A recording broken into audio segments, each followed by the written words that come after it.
میاں بیوی میں تلخ کلامی ہوئی۔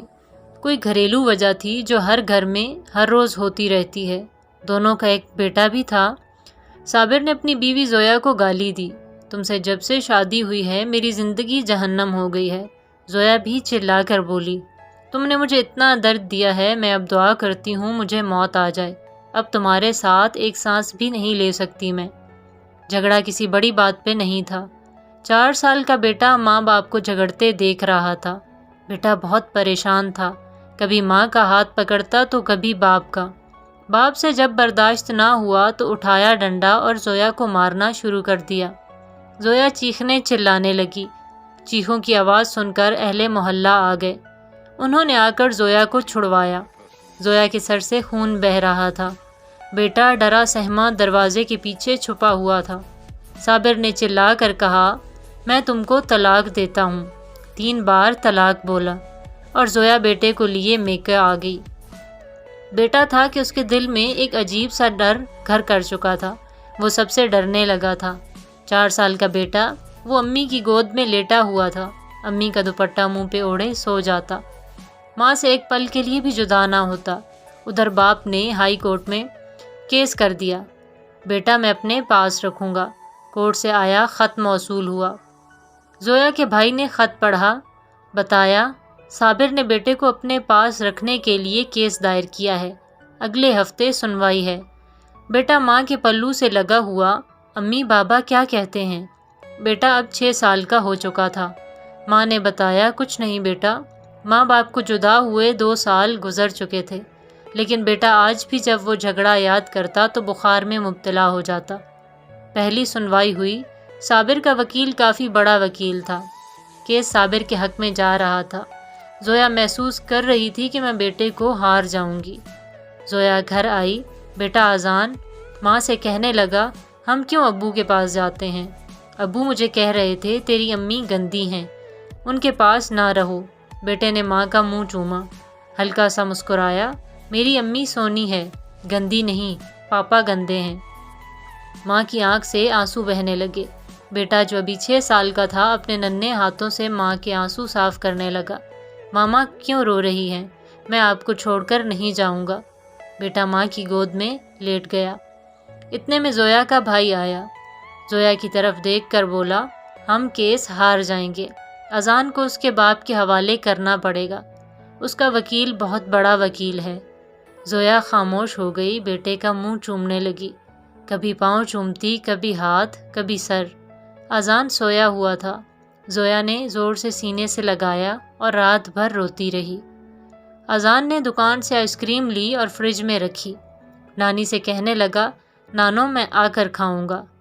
ماں نے اذان کے چہرے کو ہاتھوں میں بھرا اور آہستہ سے بولی، اذان بیٹا، ماما ساتھ ہوں یا نہ ہوں، کھانا ٹائم پہ کھایا کرنا، ضد نہ کیا کرنا اور دکان کی گندی چیزیں نہ کھایا کرنا، روز دانت کو برش کیا کرنا، ماما تم کو روز دیکھا کریں گی یہاں سے۔ بیٹا نہیں سمجھ پا رہا تھا ماما ایسی باتیں کیوں کر رہی ہیں۔ ماں نے ہاتھ پاؤں چومے۔ آج فائنل سنوائی تھی عدالت میں۔ زویا بیٹے کو گود میں لیے بیٹھی ہوئی تھی۔ دل زور زور سے دھڑک رہا تھا۔ خیال یہی تھا، کاش میں برداشت کر لیتی، آج بیٹے سے جدا نہ ہوتی، بیٹے کی خاطر خاموش رہتی۔ ادھر کارروائی شروع ہوئی۔ جج صاحب نے لکھا فیصلہ سنایا، تمام دلیلیں سننے کے بعد ہم اس نتیجے پہ پہنچے ہیں کہ بیٹا اپنے باپ کے ساتھ رہے گا۔ فیصلہ سنتے ہی ماں کا کلیجہ پھٹ گیا۔ ماں بے ہوش ہو کر گر گئی۔ باپ آگے بڑھا، بیٹے کو اٹھا لیا۔ بیٹا باپ کے پاس نہیں جانا چاہتا تھا، چیخ چیخ کر رونے لگا، مجھے ماما کے پاس جانا ہے، مجھے ماما کے پاس جانا ہے، چھوڑو مجھے۔ زویا کو ہوش آیا، ننگے پاؤں دوڑتے ہوئے صابر کے پاس گئی، اس کے سامنے گھٹنے ٹیک کر بھیک مانگنے لگی، صرف ایک بار مجھے میرے بیٹے کو سینے سے لگا لینے دو۔ لیکن وکیل نے پولیس والے سے کہا، اس عورت کو ہٹاؤ یہاں سے۔ وہ بلک بلک کر رونے لگی۔ بیٹا تڑپ رہا تھا۔ وکیل مسکرا کر صابر سے کہنے لگا، مبارک ہو جناب، آپ کیس جیت گئے۔ صابر نے طے کردہ رقم وکیل کو دی اور چل دیا۔ بیٹا ماں کی جدائی میں روتا چیختا، اسے باپ کا گھر جیل لگنے لگا تھا۔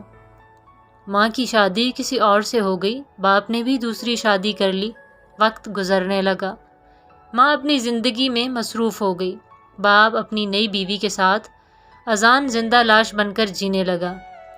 اذان کا نہ کوئی قصور تھا، نہ کوئی جرم، نہ کوئی گناہ، بے گناہ سزا پائی تھی اذان نے، نہ سکول پڑھ سکا، نہ زندگی میں کوئی مقام حاصل کر سکا۔ بالآخر باپ نے ایک ہوٹل پہ برتن دھونے پر لگا۔ میں آپ سے پوچھتا ہوں، کیا قصور ہوتا ہے ایسی اولاد کا؟ آپ میں اتنی برداشت نہیں ہوتی کہ ایک دوسرے کی غلطیوں کو معاف کر دیا جائے؟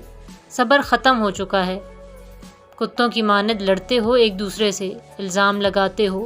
میں دونوں میاں بیوی کی بات کر رہا ہوں، تم دونوں کی نفرت تمہاری اولاد کو کھا جاتی ہے، اور میں اس کو بھی قاتل کا نام دیتا ہوں۔ پہلی شادی ایک دوسرے کی چھوٹی چھوٹی باتوں کو برداشت نہیں کرتے ہو، اور دوسری شادی میں بڑی سے بڑی بات پر کمپرومائز کر لیتے ہو۔ نہ جانے آج بھی کتنے بچے ماں باپ کی زہر آلود نفرت پر قربان ہو رہے ہوں گے، جو بے گناہ برباد کر دیے جائیں گے۔ میں آپ کے سامنے ہاتھ جوڑتا ہوں، ایک دوسرے کو برداشت کرنا سیکھیں، ایک دوسرے کو سمجھنے کی کوشش کریں۔ یقین کا سفر جانتا ہے، شادی کے بعد میاں بیوی کی سوچ کا ملنا ضروری نہیں ہے، کیونکہ آپ لوگ تو الگ الگ انسان ہیں، الگ سوچ ہے، الگ خواہشات ہیں۔ نکاح کا مقصد ہی دو الگ انسانوں کو یکجان کرنا ہے۔ طلاق ہی ہر مسئلے کا حل نہیں ہے۔ آخر کار دوسری شادی ناکام کیوں نہیں ہوتی؟